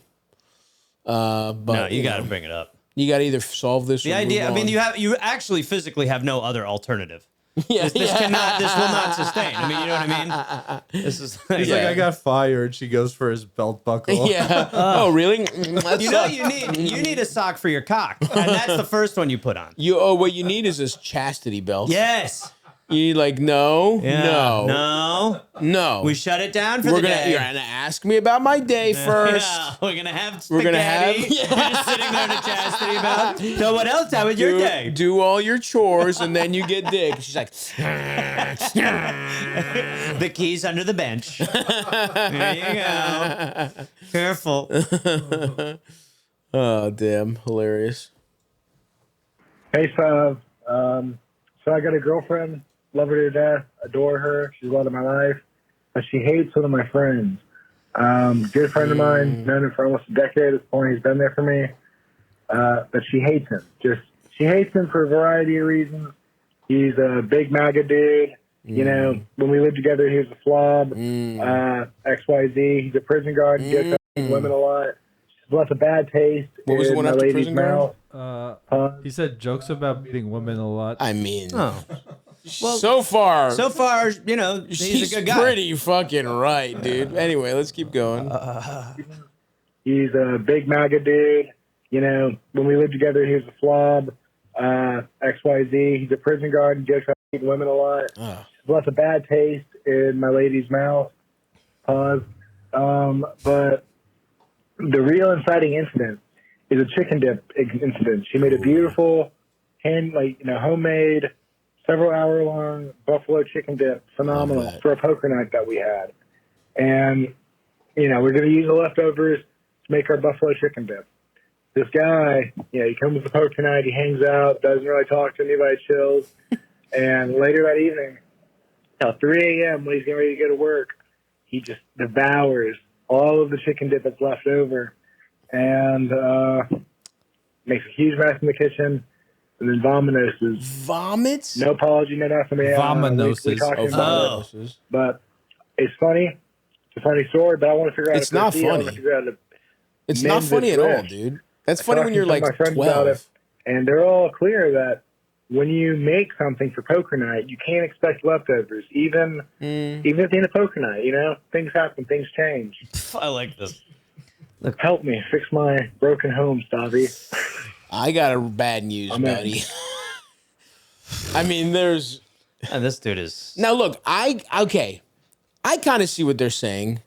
Like, you make something for a party, you can't necessarily expect leftovers. But also, if that's the case, the guest who takes it, you help by cleaning up a little bit or doing something. Like, if you're holding me to host duties, you have to hold your guests to a little, you eat the whole fucking thing and then you just fucking make a huge mess. You're being an inconsiderate guest, at least, at minimum. It's also cumulative. It's like all the other shit. Like, if this was just a one-off and this guy just ate a bunch of fucking buffalo chicken dip and took off, all right, you can but the rest of the stuff in totality is this is many red flags. This is getting Al Capone for tax fraud. Yeah, right. You know what I mean? Those were not his real. Those were not his real crimes. That's not what we actually won him behind bars for. But this might hold up in court. Yeah. Like I might have an actual look.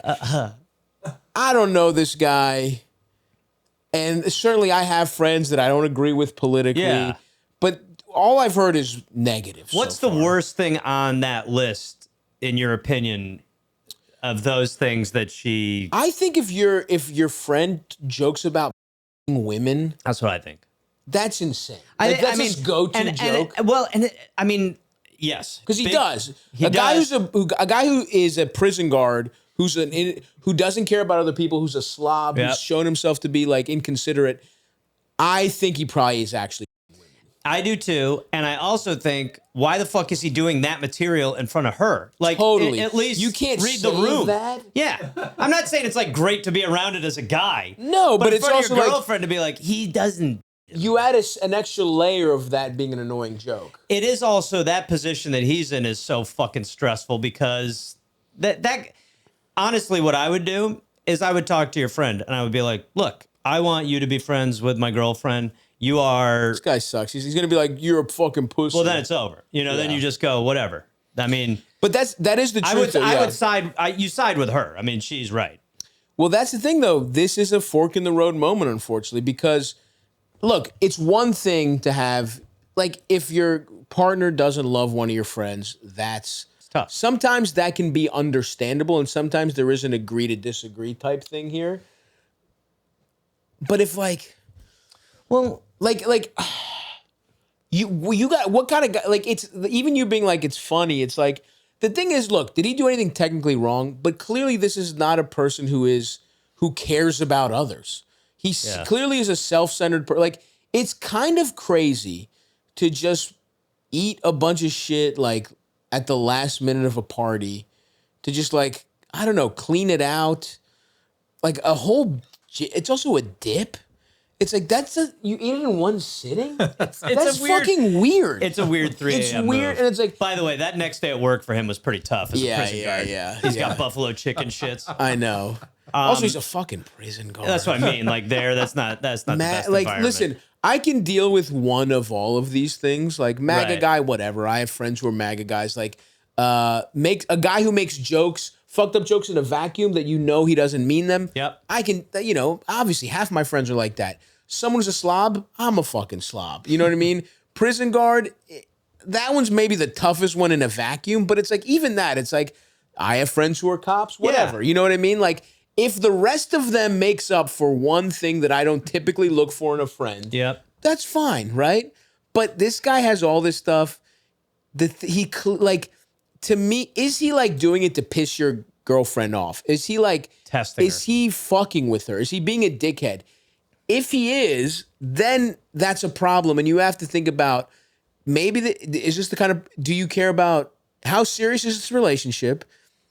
And also, even if it's not her, do you want to end up, even when you end up with someone, is this guy going to be fucking weird to you, to who you end up with? Think about this guy Are at your you wedding. okay with that? Exactly. I mean, that is like, this is going to be the worst fucking guy at your wedding. What I would maybe start with is separating the friendship from, like, have the friendship with him on the side.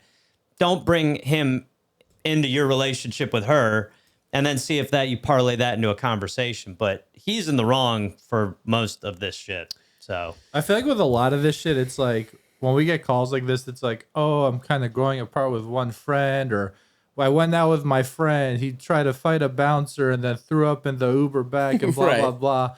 It's like, all the shit he's saying about his personality. It's like, yeah, you can be friends with a guy like that. But a lot of the times, like, especially as you get deeper into your 20s, it kind of comes down to how unpredictable is this person? And what if is he- I invite yeah. them to something, can I guarantee that he won't get like fucking tanked Yeah. while we're just like having a chill night And also- like yeah. fuck up my fridge and make the kitchen counter crazy and just be rude, Yeah. right? Here's the thing. Did he do anything technically wrong with any of this? No. But is he being rude? Is he being a dickhead?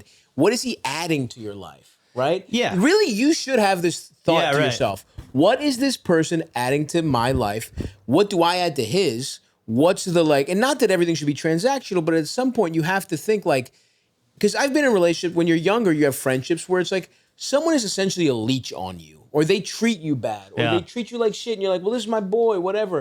And they're like, why am I putting up with this? You know what I mean? Like, why do I actually need this? Do I actually like being around them? Or is it just inertia? Now, you could be like, this is my boy. He's a fucking piece of shit. I want to be my boy forever. Maybe I just can't have him around my wife or girlfriend. That's possible. There's guys like that, sure. But I think this is a good opportunity for you to really think. Now, in terms of the buffalo chicken, if we want to get granular here and talk about the buffalo chicken dip incident, yeah. I think it's not a letter of the law thing. It's like, come on, man, you were just kind of being a dickhead. It's like, what, by the way, what did he bring? Okay, you're hosting poker night, I get that. But what did he bring? Did he bring anything? Some great jokes about abuse. Yeah. Did he bring anything? Did he help clean up? Did he do whatever? It's No. like, then he's just being a dickhead. Sometimes, I think that with my girlfriend. Sometimes it's like I'm a bar rescue episode where she'll come in and there's just stuff that I've been like fine with forever. Yes. She's like, "Why is it like this?" And I'm like, "I don't know. We just got bugs in the vodka. It's fine. We just still pour it." And she's like, "No," and you kind of do. Right. It is a helpful reassessment. So I think you should. You should take it Absolutely. at face value for what it's worth and just kind of reassess it. Because honestly, that list is pretty fucking bad. It's a in bad totality. list. It's a bad, like, if you're telling me, for me in my life, those 4 things in one guy, Yeah. I'm probably not hanging out with that guy. Nah. Me personally. Yeah. Like prison guard plus 1. I mean, take slob away. Yeah. Like, but prison guard and like MAGA prison guard. MAGA prison Is he guard. treating prisoners good?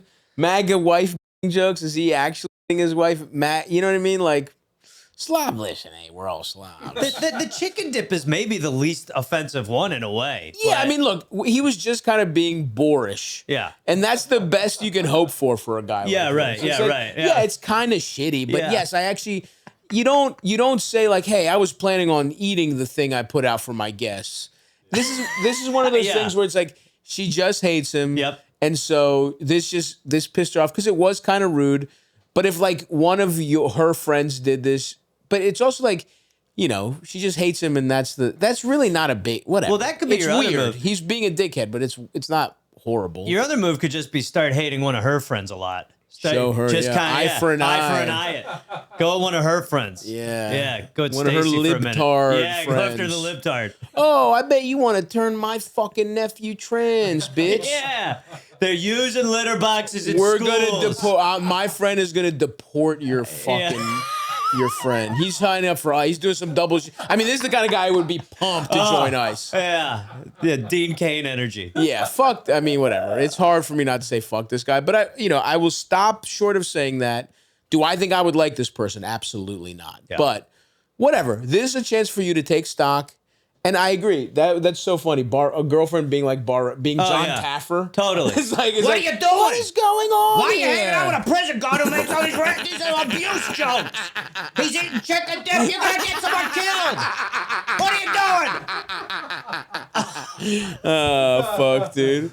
Yeah. So look, take stock, really think about this, and yeah, I think your options are either if you want this guy in your life, then you got to keep him away from your girl, and he just is, that happens, or really think like, what does this person add, and like, what kind of life do I want? What kind of people do I want around me? And it's not about his beliefs; it's how he treats other people. If he has all these beliefs and is nice to the people in your life, who cares? Yeah, right? totally. But if he's rude to somebody who should be one of the most important people in your life, especially if it's a serious relationship, I don't want people like that in my life. People who, whether it's my girlfriend or like a family member or a best friend, you don't get to disrespect the people I care about and then stay one of my friends. So think of him at your wedding.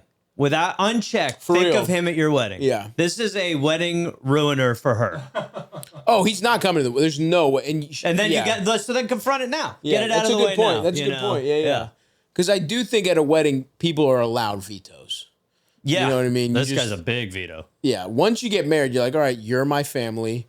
You get the ultimate veto. But anyway. He'll take it well. Oh, yeah. He'll take a veto real well. For sure. Ridge Wallet, what a product.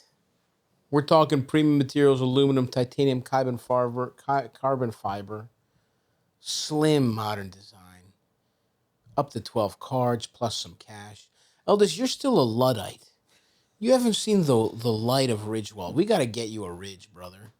I love my Ridge Wallet. Lifetime warranty. It's the last wallet you will ever have to buy. I have a pal.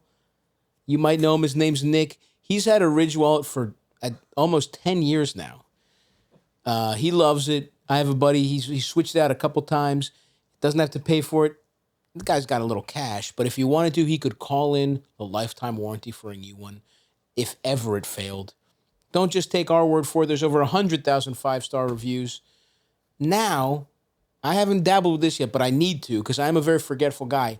I lose my shit all the time. I used to lose wallets when I was younger. Thank God I've gotten over that. But if that happens to you, Ridge has a new AirTag attachment that will always let you know exactly where your wallet is before panic kicks in. And not just losing it, out and about. I lose my shit around. I've been late to so many things because I just don't have it. That's a thing of the past with the AirTag attachment. And they got not just wallets. We're talking key cases, suitcases, rings, all built with the same sleek, durable design. I love a duffel bag. I love their backpack. I have a little black backpack from Ridge that when I'm just going around town, going for my strolls, I throw that on there. I throw a notebook if I want to work on some jokes. I throw an external battery if my phone is running low. I throw sometimes a couple pairs of socks. I'm strolling so much. Sometimes I like a fresh pair. I'll take my feet out in the park and switch my socks. I don't care. For a limited time, our listeners get 10% off at Ridge by using code Stavvy at checkout. Just head to ridge.com and use code Stavvy. And you're all set. After you purchase, they will ask you where you heard about them. Please support our show and tell them our show sent you. Hey, Stavvy, eldest, and esteemed guests. I'm just going to get right into it. My fiance and I are getting married in February. We're doing a Mexico, Cancun destination wedding, and then we're just going to extend out our stay there for our honeymoon. Nice. I want to stay somewhere super bougie, super luxury, because I'm like, this is our honeymoon. I get it's, that. you know, the only one we're going to have. And we've never like balled out before. I think it's worth it. Also, will be 35 and have to get on like having kids right away. So it's going to be like our last big trip. The issue is my fiance thinks it's too much money, to which I said, well, I will pay for most of it. I make, you know, significantly more money than him. And I'm also going to be getting my bonus right around that time, which is a nice chunk of change too. So it's not like we're going to be using up all the money we have to pay for this trip. It's just like, you know, a lot nicer than a trip we would normally take. Mm-hmm. How do I get him on board? He's still hemming and hawing. I just want to fucking do it, but I also don't think that's the best way to start our marriage, is just, to me, steamrolling him and being like, no, this is what we're doing. Yeah. So thanks. We'll love the advice. And yep, that's all. Okay, bye. Yeah, that's a hard one, because I get both sides a little bit, you know, where it's like, and you're right, you don't want to start be like, well, I make the fucking money, you Enjoy broke yourself. fucking idiot. Yeah. Here's some fucking champagne. Eat some dragon fruit. I paid for it. Yeah. You don't have to worry, broke boy. I'll pay for it. You know what I mean? I don't think that's going to be the most relaxing honeymoon. Hurry up, enjoy it. We got to have kids. How about this? Yeah. Nod in me and enjoy this ceviche. Here we go. It's funny to be like, I want to blow a lot of money. We got to have kids soon. Yeah.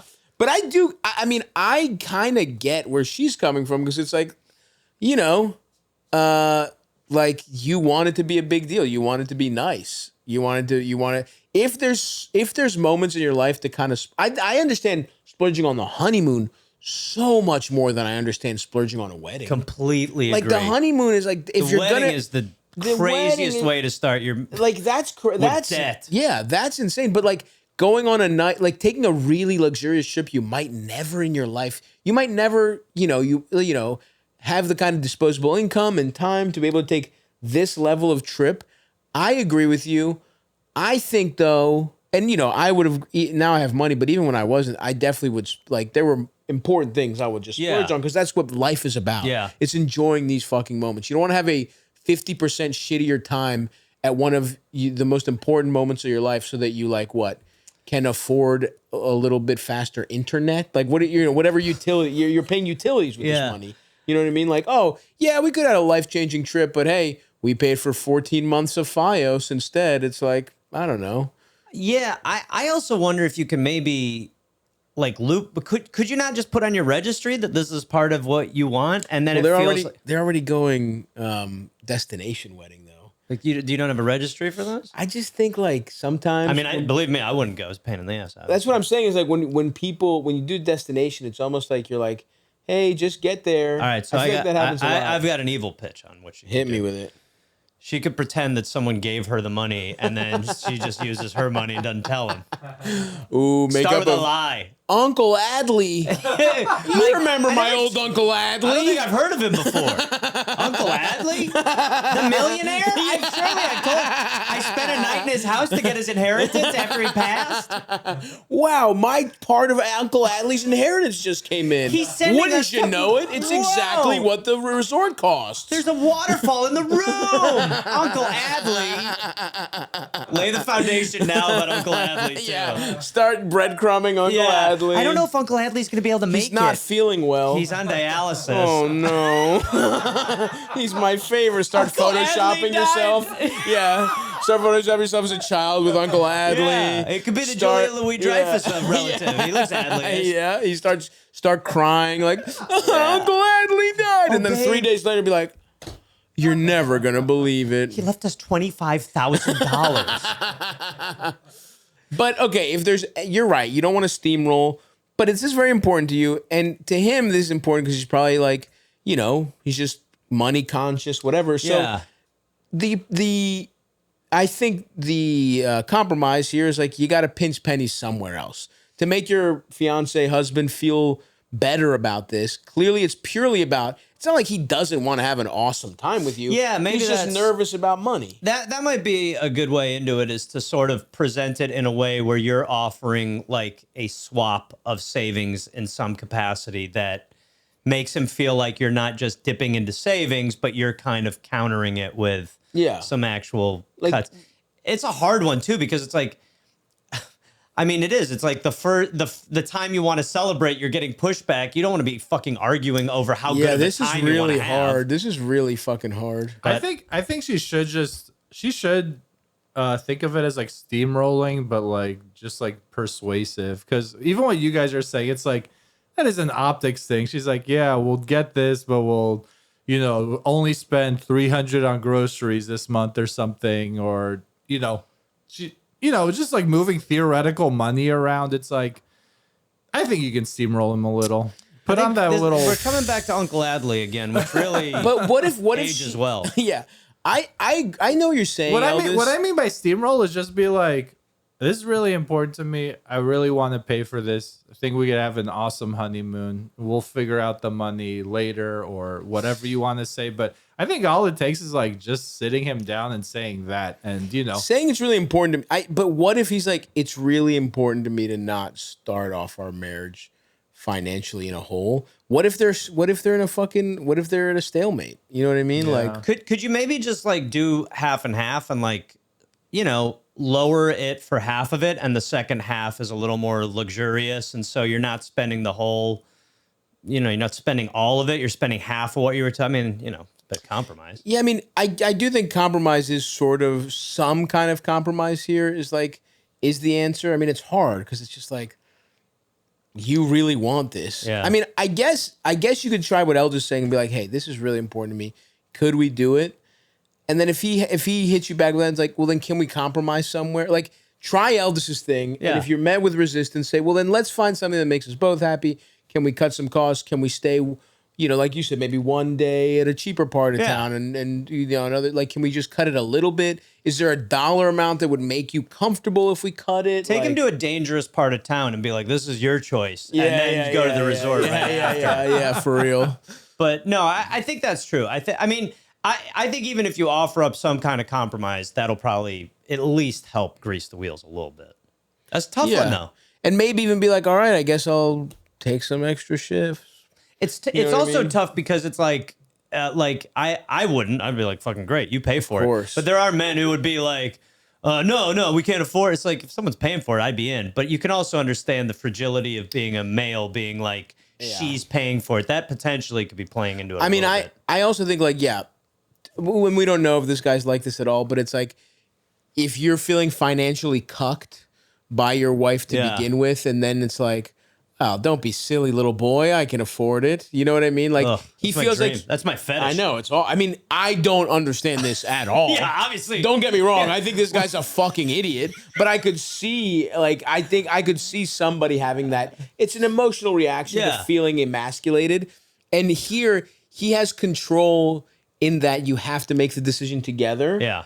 But like, it's tough because he knows his control is, it's soft power versus like she has the actual, if push really comes to shove, she kind of has the power. All he can do is complain in a way that is traditionally feminine. Yeah. You know what I mean? Like, when it's like, if a 50s housewife didn't want her husband to buy a car, he'll be like, well, too bad, sweet cakes, I'm buying it. Yeah. And that's enough out of you. You know what I mean? Like, he's in that position. You stick to goulash, I'll pick the car. Right. Yeah. He, like, maybe that's what it is, but like, hopefully not. Hopefully he's not emasculated by it. And hopefully if you just are like, hey, this, try it. And then if anything, make even some, and if it is ego thing, even a token, like, compromise could go along. Yeah, I don't. Yeah, even shaving off a couple G's off it could go along. Yeah, I heard you. Yeah, we'll do this instead for these 2 nights. We'll fly back, coach, or whatever. You'll fly back, coach. I'll sit first. Yeah. You'll go, coach. But I also feel for her because it's like she can afford it. She really wants it. It seems like she can. I wonder. Maybe she's overdoing it. Maybe, and maybe he's like being rational. But either way, like that's why you offer the compromise. I mean, it's actually probably a pretty good way to, like, after you get married, to have a big point of contention and compromise on it is, what this is all. Yeah, gonna be about. actually getting through this is the most significant it's part of it. Good bar to test, And if it doesn't work, then hey, maybe you could not just call the whole fucking thing off. You know what I mean? If he's being a Find a fucking guy asshole. from high school who used to titty fuck. It'll be fine. Fuck him 6 times one night. Fuck his dick off and then go from there. Oh, does you have anything fun for us to go out on here, little buddy? Hey, Stav, LD, love the podcast. So I have a question for you. I work in a clean room, and I eat like shit a lot of the time. Works at a clean room? How do you I'm not sure exactly what that is. What the fuck is a clean room? not need to? What do you do if No you idea. need to shit yourself on stage? Because I have really bad stomach issues. I'm a pretty fat guy. Green room? No. What the fuck is a clean room? Do you think he's talking about? Eldest has searched. No, don't do the AI. What do we say about the AI? Oh, Is an engineered space. Why would this guy work here? A clean room is an engineered space that maintains. I thought he was trying to say he's like a stand-up, and he works in a room where you can't. No, he's actually works in a. So it's like something that's like some guy lab sounds- or something where you can't have a lot have of any contaminants. contaminants. This guy's flying And a- this around. guy's got a shart. this guy's where there's This is just a great like problem. I keep there's shit sharting in the leaking clean out room. of his ass 24/7. Keep going, Eldest. I don't know, man. I just I can't not eat good, I guess. So I have to spend a lot of time in a clean room and don't really have the opportunity to use the bathroom a lot for my job. So I was just wondering if you had any advice on. I mean, I take Pepto-Bismol, but sometimes that shit even ain't enough. Oh, So that's tough. do you have any advice on if you're on the Pepto's not doing plane it. or if you're on stage, how you not shit yourself? That'd be much appreciated. Fuck, All we were right. just talking about this. This is insane. Yeah, He's worried about shitting himself in the clean room. it's amazing to not be What? I'll just stop eating like shit because this is part of my job. Yeah, Your dude. diet is your diarrhea issue. Dude, I don't know what to tell you because yes, Diapers? I am fat as shit, and we did go through this with the bus where I did kind of have to just change my diet because you weren't allowed to shit at night on the bus, and so yes, I took some Pepto. If you've gotten to the point where you're fucking eating through Pepto, that's a level even I'm not at, dude. This is actually a very good problem for you because this problem is a lot bigger than trying to hold your sharts in a clean room. Yeah, without the clean room, actually, you might have gone down an even more sinister path. Yeah, you really should be able to take this and recognize that this is a holistic change. Yeah, dude. I don't know how old you are, but treat this like your mid-30s. It's time to reanalyze some of your shit. At the very minimum, you have to get to the point where Pepto-Bismol stops you from shitting. Yeah. At the very Yeah. minimum, but ideally, you need to be able to control your bowels enough, man. You're an adult. Yeah, or I don't even know what the fuck to tell you. Then I guess you could do Imodium because it's stronger boy, than I'll Pepto. tell you that Imodium does work. Imodium does work. I also would consider going to a doctor. Definitely. We had that on We're Here to Help where it was we were advising this guy who went into a sauna and he kept finding brown stains on his towel when he would get up. And we were pitching for ages. And then everyone in the comments was that man should go to a doctor. Yeah. And we were that's a good one too. But so shit would leak out of this guy's ass in the sauna? well, then it turned into a whole fucking thing where, yes. And then what ended up happening was, so then we told this guy to get a Brazilian and see if it kept happening. And then I got one in solidarity. So I got my asshole Ass waxed. and my front waxed. Wow, full clean. Full clean. And it was absolutely the fucking worst one. I mean, I was sweating. It was the craziest So thing. you got your whole wax and then went into a sauna to check? No, I didn't even do the sauna. I just just got your did shit as a waxed. brotherhood move, Nice. got it all waxed. And it Jake cleared. wasn't trying to get waxed. No, Jake's I was on a Fox show for 8 seasons. No. But I was I'll do it. And it did cure his problem. Really? And it did make me be I kind of like having my asshole waxed. I've heard the asshole is the best part of the wax. And without question, the way easier wax. And then people say it's relaxing. Well, it was hard for me to know because I had the front done first, and that was hell on earth. Do they wax your nuts when you do the Yeah, front? but that's not even the worst part. The pubis is the hell. The top. The mounds. Yeah, pubis. and then it's the. She's going, and it's like it's like you're in a baby position with a woman stranger. It's awful overall. Yeah. It's like I would rather my therapist talk about what I talk about versus like this woman be able to reveal my stories. Yeah. But I think like maybe you want to go, you might have like if you can't keep your shit in, it's either your diet or there's something bigger. I'm not this fucking fat, by the way. Let me just also put it that way. Agree, yeah. I'm not the kind of fat that is worried his ass will, ruin a clean room or whatever. A clean room. He's like manufacturing COVID cells. He's like, I don't have time to get this hazmat off. I got it is like having to get a hazmat off to shit is really an ordeal. This is good though for you. I think we're in agreement that you needed this. It's a wake-up call. You needed this outside structure on your hole. Yes. Because left to its own devices, you would just be leaking 24/7. So you just need to fix yourself, brother. I'm sorry. This is tough love here. Yeah. If it wasn't a clean room, I would say maybe diaper it. But this is you can't be you dipping can't it. get You're caught. too young for diapers, man. Yeah. No. Well, We got to get there's him an out of album diapers. title. Yeah. Too young for diapers. You gotta get out, man. You gotta get a better fucking diet. You gotta regulate your shitting. I don't know what to tell you. More solid. I'll bet there's a lot of booze mixed in here. I would definitely start with the diet. Little more fiber. Yeah, more get a little more fibrous regular. foods. You know what I mean? Eat a breakfast. Because a little Metamucil will get you right.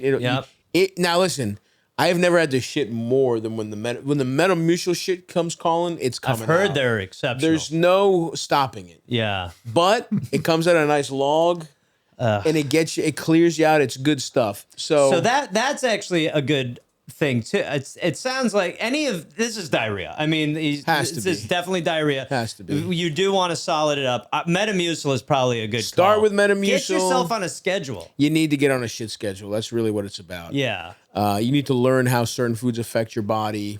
Eat more fiber. Eat some beans. Or quit your job and just enjoy your life. Yeah. What is your job? What is a guy?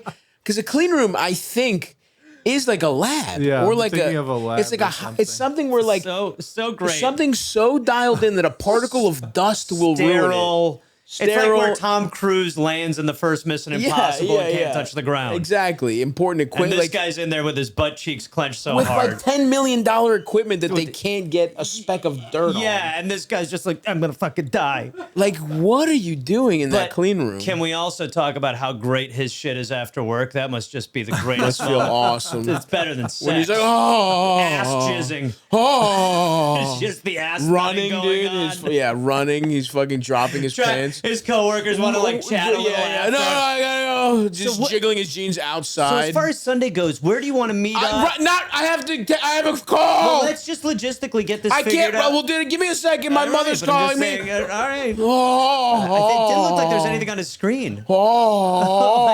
God.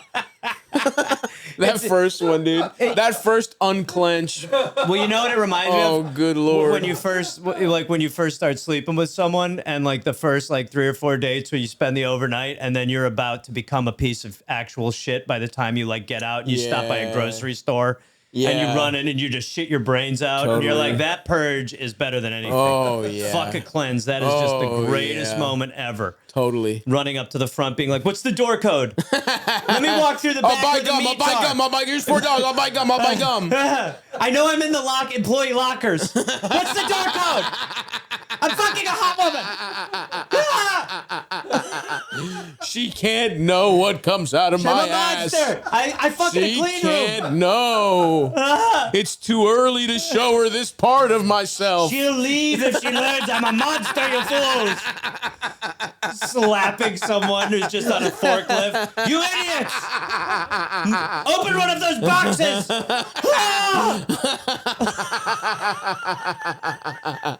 Oh, fuck. Oh, open up. I'm going to shit on those scrub daddies.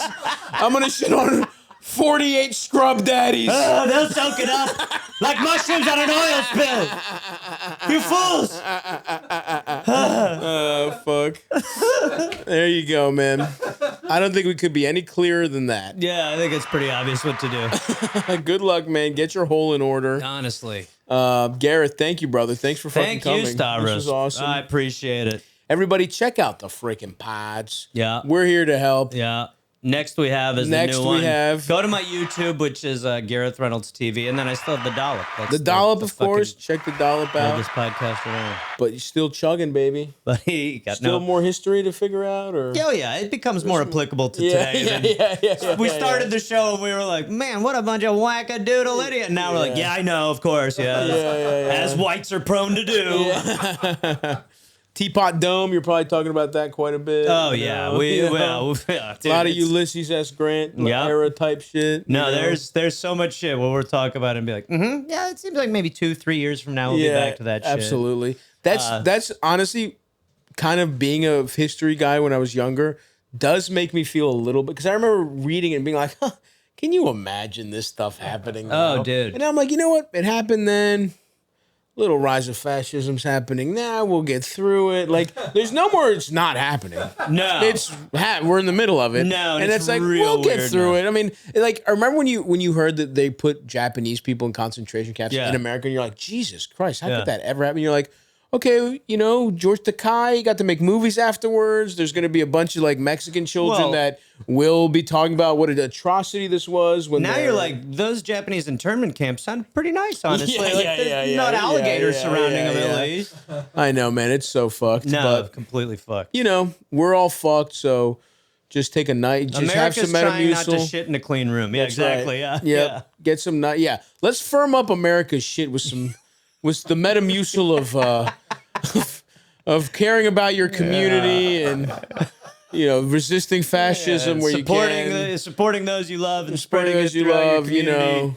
Trump's a pedophile. It's pretty clear. Release the Epstein files. Clinton was too. Clinton was too. We don't care, by the way. Yeah, no, we're not like. Remember when we started in the beginning when we said it's rich guys versus the rest of us?